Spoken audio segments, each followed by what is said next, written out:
Nous allons nous intéresser dans ce chapitre à la stéréochimie des molécules organiques, c'est-à-dire l'étude de la disposition spatiale des atomes dans une molécule. Un petit rappel pour commencer sur l'isomérie de constitution.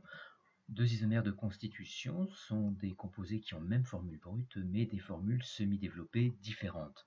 Un exemple, une formule brute C4H10O peut correspondre à deux molécules différentes, comme le butane de Hall et le 2-méthylpropanol, qui sont donc deux isomères de constitution. Nous allons nous intéresser ici à une relation particulière entre molécules et liée à la disposition spatiale des atomes qu'on appelle la stéréoisomérie. Prenons l'exemple de la molécule d'acide 2-chloropropanoïque, dont on a représenté ici la formule semi-développée. Dans l'espace, on a l'habitude de représenter les molécules en convention de Gram, que nous allons utiliser ici et que nous allons centrer sur le carbone qui se trouve au milieu de la chaîne carbonée. Les doublés d'électrons, que sont les liaisons covalentes, se disposent selon une configuration tétraédrique afin de minimiser les répulsions entre les doublés, qui sont tous chargés du même signe. Les quatre groupements qu'on appelle les substituants du carbone peuvent se disposer de différentes manières autour du carbone central. Une première possibilité est celle-ci, mais il en existe d'autres, comme celle-ci, ou bien comme celle-ci. Ces trois molécules, ces trois représentations répondent à la même formule semi-développée, mais n'ont pas les mêmes dispositions spatiales pour leurs atomes. On dira que il y a entre ces différentes molécules une relation de stéréoisomérie, c'est-à-dire des molécules qui ont même formule semi-développée mais des dispositions spatiales différentes pour les atomes. Intéressons-nous à la première relation qu'il existe entre ces deux molécules. Nous remarquons que si nous faisons tourner la molécule autour de cette liaison simple carbone-hydrogène, on rappelle que les rotations autour de liaisons simples sont permanentes dans les conditions ordinaires, cette rotation entraîne un basculement du groupe COH vers l'avant, le groupe CH3 passe sur le côté et l'atome de chlore bascule vers l'arrière. Et nous remarquons immédiatement que suite à cette rotation, nous retrouvons exactement la même disposition spatiale que la disposition initiale. On dira qu'il existe entre ces deux stéréoisomères une relation de conformation. On parlera de stéréoisomérie de conformation. On dira que deux stéréoisomères sont de conformation si on passe de l'un à l'autre par simple rotation autour d'une ou plusieurs liaisons simples. Et bien évidemment, ces deux molécules sont identiques car les rotations autour de liaisons simples sont permanentes dans les conditions ordinaires. Nous remarquons que la relation qui existe entre ces deux représentations n'est pas la même que la conformation vue précédemment, parce qu'on ne peut pas, en tournant par rotation autour d'une simple liaison, retrouver la molécule initiale. Effectivement, nous avons deux substituants qui occupent les mêmes positions. Il y a simplement permutation de deux substituants. Et donc, ces molécules sont différentes. On parlera de stéréoisomérie de configuration. On dira que deux stéréoisomères sont de configuration si on ne peut passer de l'un à l'autre par rotation autour de liaisons simples. Revenons sur une stéréoisomérie de configuration déjà connue, l'isomérie Z2. Prenons l'exemple de l'extroène, formule brute C6H12. X, donc 6 atomes de carbone dans la chaîne principale, 3N, c'est-à-dire que la double liaison démarre sur le carbone numéro 3, ici. Cette molécule peut être aussi représentée de cette manière-là. La question est de savoir s'il existe entre ces deux représentations une relation de stéréoisomérie de conformation ou bien de configuration. Rappelons qu'il est possible de tourner autour de n'importe quelle liaison simple dans les conditions ordinaires. Par contre, Cette rotation n'est pas possible autour d'une liaison double carbone-carbone dans les conditions ordinaires. Et c'est cette impossibilité de rotation qui entraîne que ces deux représentations ne sont pas les mêmes. Ce sont des molécules différentes. Effectivement, pour passer de cette molécule à celle-ci, eh bien, il aurait fallu une rotation autour de l'axe de la double liaison carbone-carbone pour que ce groupement-là se retrouve au-dessus, comme dans la représentation à gauche. Ces deux molécules sont donc des stéréoisomères de configuration.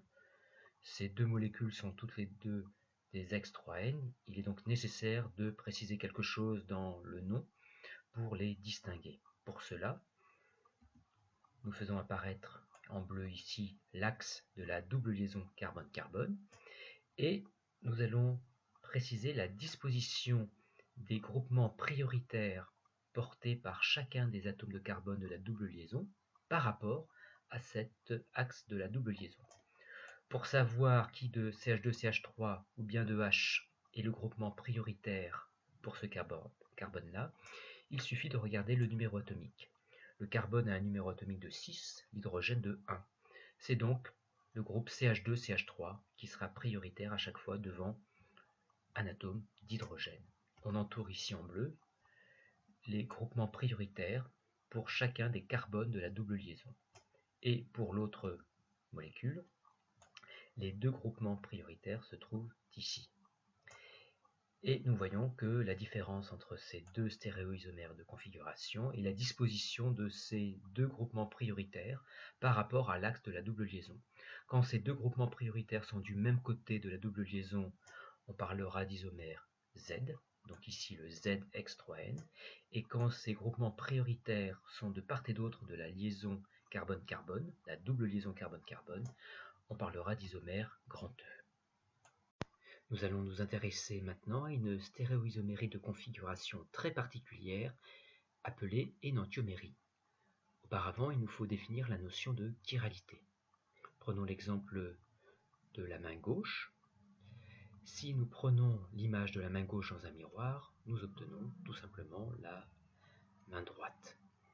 Bien évidemment, la main gauche n'est pas identique à la main droite, c'est-à-dire que on ne peut pas superposer la main gauche et la main droite. On dit que les deux ne sont pas superposables. On dit que la main est un objet chiral. De la même manière, une molécule sera dite chirale si elle n'est pas superposable, c'est-à-dire si elle n'est pas identique à son image dans un miroir blanc. Voyons maintenant à quelles conditions une molécule est chirale. Prenons deux exemples. Cette molécule sera chirale si elle n'est pas superposable avec son image dans un miroir blanc. Représentons donc cette image de la molécule dans un miroir blanc. L'hydrogène donne une image qui se trouve en face. Le groupe COH donne une image en face. Cet hydrogène donne une image qui est ici. Et le groupe CH3 donne une image qui se retrouve ici. A priori, ces deux représentations ne sont pas identiques, c'est-à-dire superposables. Néanmoins, modifions légèrement cette molécule et obtenons une nouvelle conformation de cette molécule, c'est-à-dire une représentation qui lui est identique. Faisons tourner la molécule autour de cette liaison simple carbone-hydrogène. L'hydrogène ne bouge pas, il se retrouve ici. Par contre, cet hydrogène subit un déplacement vers l'avant et se retrouve ici. Le groupe COH va être déplacé vers la droite et se retrouver ici, et le groupe CH3 va basculer vers l'arrière et prendre la place de l'atome d'hydrogène et se retrouver ici. Continuons notre série de transformations et faisons basculer cette fois-ci la molécule ainsi. Cette liaison va basculer vers le haut et cette liaison va basculer vers le bas et vers l'arrière. Cet hydrogène qui est là-haut, en basculant vers l'arrière et vers le bas, va se retrouver ici. L'atome d'hydrogène qui est en bas va basculer vers le haut et prendre la place de l'autre atome d'hydrogène. Le groupe COH va être légèrement déplacé vers l'avant, mais du même côté, et le groupe CH3 lui aussi va être légèrement déplacé vers l'avant et se retrouver ici. Ces trois représentations sont des représentations d'une même molécule parce que ce sont des conformations. On est passé de l'une à l'autre à chaque fois par simple rotation autour d'une liaison simple ou bien par simple basculement de la molécule. Et nous remarquons que ces deux molécules sont identiques. Cela signifie que cette molécule est identique à celle-ci, c'est-à-dire est identique à son image dans un miroir plan. C'est donc par définition que cette molécule n'est pas chirale. Voyons maintenant un deuxième exemple. Prenons l'image dans un miroir plan de cette molécule. Nous obtenons cette représentation. Nous prenons à chaque fois le symétrique plan de chacun des substituants du carbone. Voyons comme tout à l'heure si une autre conformation de cette molécule serait identique ou pas à la molécule initiale. Faisons tourner la molécule autour de la même liaison carbone-hydrogène, mais cette fois-ci de manière à ce que le groupe CH3 qui est ici se retrouve carrément de l'autre côté de la molécule, comme ceci. Et donc, lorsque l'on fait tourner ainsi la molécule, le groupe OH se retrouve, le groupe OH qui était vers l'arrière se retrouve vers l'avant, c'est-à-dire ici, et le groupe COH qui est ici, lui, va se retrouver vers l'arrière, c'est-à-dire ici. On voit que ces molécules sont différentes, alors pourquoi? Nous voyons ici que l'hydrogène et le groupe CH3 se retrouvent dans les mêmes positions dans cette représentation et dans celle-ci. La seule différence est la disposition différente du groupe OH et du groupe COH. Et nous voyons que pour passer de cette représentation à celle-ci, il faudrait casser l'une des liaisons. Et donc, ces molécules sont donc différentes. En résumé, cette molécule est donc différente de celle-ci. Cette molécule est donc différente de son image donnée par un miroir plan. Cette molécule est donc une molécule chirale. Nous pouvons maintenant conclure sur la chiralité d'une molécule à partir de nos deux exemples. Nous remarquons que la molécule chirale est celle où les quatre substituants sont tous différents. Et c'est là l'origine de la chiralité de cette molécule. Et un tel carbone qui possède quatre substituants tous différents est dit asymétrique. Et on représentera un carbone asymétrique d'une molécule par un astérisque en haut à droite. On retient donc qu'une molécule qui possède un carbone asymétrique est une molécule chirale, c'est-à-dire qu'elle n'est pas superposable, c'est-à-dire identique à son image donnée par un miroir plan. Nous allons pouvoir maintenant définir la relation d'énantiomérie qui existe entre deux molécules. Reprenons notre exemple de la molécule chirale, molécule qui est chirale parce qu'elle possède un carbone asymétrique qui est ici, c'est-à-dire un carbone qui est lié à quatre substituants tous différents. Son image dans un miroir plan ne lui est pas superposable. Le carbone asymétrique ici a subi une inversion de configuration. Ce carbone est aussi asymétrique, mais pour signifier qu'il y a eu inversion de la configuration par rapport à ce carbone ici, eh bien on indique l'astérisque d'une autre couleur. Ces deux molécules sont donc images l'une de l'autre dans un miroir plan, mais ne sont pas superposables, c'est-à-dire qu'elles ne sont pas identiques. Eh bien, c'est ça la relation d'énantiomérie entre deux molécules. Deux molécules seront dites énantiomères l'une de l'autre si elles sont images l'une de l'autre dans un miroir plan, mais ne sont pas superposables, c'est-à-dire qu'elles ne sont pas identiques. On appellera des stéréoisomères de configuration qui ne sont pas énantiomères des diastéréoisomères. Nous avons rencontré tout à l'heure des stéréoisomères de configuration qui ne sont pas énantiomères. Effectivement, ces deux molécules ne sont pas images l'une de l'autre dans un miroir. Donc, par définition, cette stéréoisomérie particulière est appelée diastéréoisomérie, et ici, une diastéréoisomérie ZE. Nous avons vu qu'une molécule qui possède un carbone asymétrique est toujours chirale. La question maintenant est de savoir si une molécule qui possède plusieurs carbones asymétriques est aussi chirale. Pour le savoir, prenons un exemple. Dans cette molécule, il y a 2 carbones asymétriques. Effectivement, ce carbone est lié à 4 substituants tous différents. CH3, H, l'atome de chlore, et tout ce groupement est un des 4 substituants de ce carbone qui est donc asymétrique. Même chose pour ce carbone qui a 4 substituants tous différents, ce qu'on indique aussi par un astérisque. Pour savoir si cette molécule est chirale, eh bien, il suffit de vérifier qu'elle est non superposable à son image dans un miroir plan.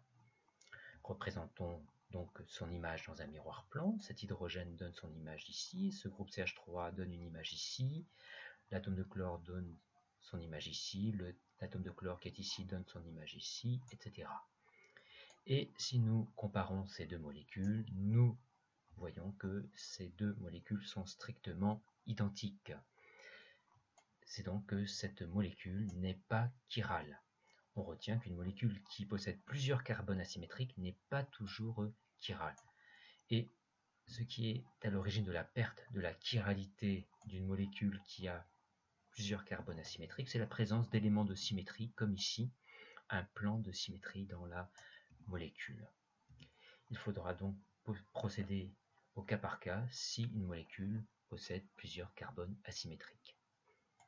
La notion de chiralité est fondamentale parce que la chiralité est omniprésente dans la nature. Prenons l'exemple des acides aminés, qu'on appelle acide alpha-aminé, parce que il y a dans la molécule un groupe amine et un groupe carboxyle. Et dans un acide aminé, ces deux groupes sont portés par le même carbone qu'on appelle le carbone alpha. Et donc ces acides aminés sont appelés acides alpha-aminés. Et ce carbone alpha est lié à 4 substituants tous différents en général. Ici un groupe amine, un groupe carboxyle, une chaîne carbonée, notée grand R ici, et un atome d'hydrogène. Ce carbone en alpha est donc asymétrique. Et il se trouve que les 20 acides alpha-aminés à l'origine de toutes les protéines sont pratiquement toutes des molécules chirales, à l'exception de la glycine. Nous allons nous intéresser ici aux différences entre énantiomères d'une molécule chirale. Rappelons qu'une molécule chirale est une molécule qui peut exister sous forme de 2 énantiomères, c'est-à-dire 2 molécules qui sont images l'une de l'autre dans un miroir, mais qui ne sont pas superposables. Et bien, lorsque l'on synthétise une molécule chirale, on obtient en général un mélange équimolaire de ces 2 énantiomères, et un tel mélange est appelé mélange racémique. Par ailleurs, les 2 énantiomères ont des propriétés physiques identiques comme la solubilité, la densité ou bien les températures de changement d'état. Et l'identité des températures de changement d'état fait que ces 2 énantiomères d'un mélange racémique, par exemple, ne sont pas séparables par la technique de distillation. Par contre, des énantiomères auront des propriétés biologiques différentes. Exemple de l'ibuprofène, qui est une molécule chirale, qui est synthétisée et commercialisée sous forme de mélange racémique, c'est-à-dire avec ces 2 énantiomères. Et ces 2 énantiomères n'ont pas la même action sur l'organisme. L'un des énantiomères a justement l'effet thérapeutique recherché. Par contre, l'autre énantiomère est inactif dans l'organisme. La différence entre les propriétés biologiques de 2 énantiomères s'explique simplement par une reconnaissance du type clé-serrure. Le site de réception des énantiomères, qui est en général une enzyme, constitue la serrure, et chaque énantiomère de la molécule chirale constitue une clé différente. Et bien évidemment, ne pourra rentrer dans une serrure bien donnée qu'un seul énantiomère, c'est-à-dire une seule clé. Revenons enfin sur la stéréoisomérie de conformation vue au début de ce chapitre. On rappelle que cette stéréoisomérie de conformation est tout simplement liée à la possibilité de rotation autour de liaisons simples dans les conditions ordinaires. Si nous reprenons l'exemple qui est ici, nous pouvons obtenir une autre conformation de cette molécule en faisant tourner la molécule autour de cette liaison carbone-hydrogène. ce qui entraîne un déplacement des différents groupes d'atomes qui se trouvent ici, et nous obtenons cette nouvelle conformation. On dit que ces deux molécules sont des stéréoisomères de conformation, parce que l'on passe de l'un à l'autre par simple rotation autour d'une liaison simple. En fait, une molécule existe sous une infinité de conformations, parce que l'agitation thermique fait que les rotations autour des liaisons simples sont permanentes. Et donc une même molécule existe en même temps sous une infinité de conformations. Nous allons voir que parmi cette infinité de conformations possibles pour une même molécule, il existe des conformations qui sont plus stables que d'autres. Prenons l'exemple de l'éthane, deux atomes de carbone. Nous allons représenter cette molécule d'éthane dans une convention particulière. Nous nous plaçons dans l'axe de la liaison carbone-carbone et nous regardons comment sont disposés les différents substituants de ce carbone dans la molécule. Le cercle qui est ici symbolise le carbone qui nous fait face, et les trois traits ici représentent les trois liaisons que nous voyons devant. Nous disposons des atomes d'hydrogène qui sont juste devant. Nous allons représenter maintenant les hydrogènes qui se trouvent juste derrière. Le carbone qui est ici est caché par l'autre, donc nous ne le représenterons donc pas. Les atomes d'hydrogène qui sont ici se trouvent être également cachés par les hydrogènes qui sont portés par le carbone qui se trouve vers l'avant. Mais pour les localiser, nous allons incliner légèrement les liaisons pour pouvoir les faire apparaître, et ainsi faire apparaître cet hydrogène ici. Cet hydrogène apparaîtra donc sur la droite et cet hydrogène apparaîtra sur la gauche. Cette conformation particulière où les atomes d'hydrogène de l'arrière sont cachés par ceux de l'avant porte le nom de conformation éclipsée. Voyons maintenant une autre conformation obtenue en tournant autour de cette liaison carbone-carbone. Ces hydrogènes ici restent dans les mêmes positions. Par contre, ceux-ci vont subir l'effet de cette rotation. L'hydrogène qui est ici se retrouve en haut.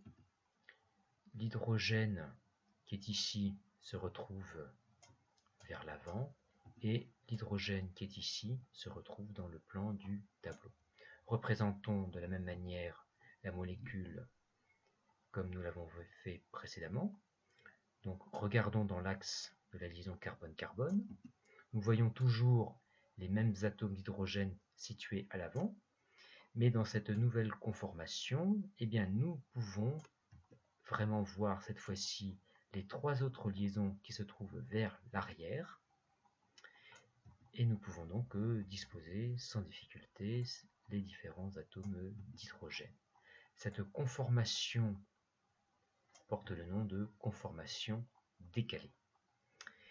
Et entre une conformation éclipsée et une conformation décalée, eh bien, la conformation la plus stable est celle qui minimisera l'encombrement de la molécule, c'est-à-dire celle dans laquelle les substituants des atomes de carbone sont les plus éloignés, c'est-à-dire ici la conformation décalée. Et enfin, pour conclure, nous allons voir les questions qu'il faut se poser pour identifier les relations d'isomérie particulières qui existent entre deux stéréoisomères. Première question, peut-on passer de A à B par rotation autour de liaisons simples? Si la réponse est oui, alors A et B sont des stéréoisomères de conformation. Si la réponse est non, A et B sont des stéréoisomères de configuration. On se pose maintenant la question, A et B sont-ils l'image l'un de l'autre dans un miroir plan? Si la réponse est oui, alors A et B sont des énantiomères. Sinon, A et B sont des diastéréoisomères.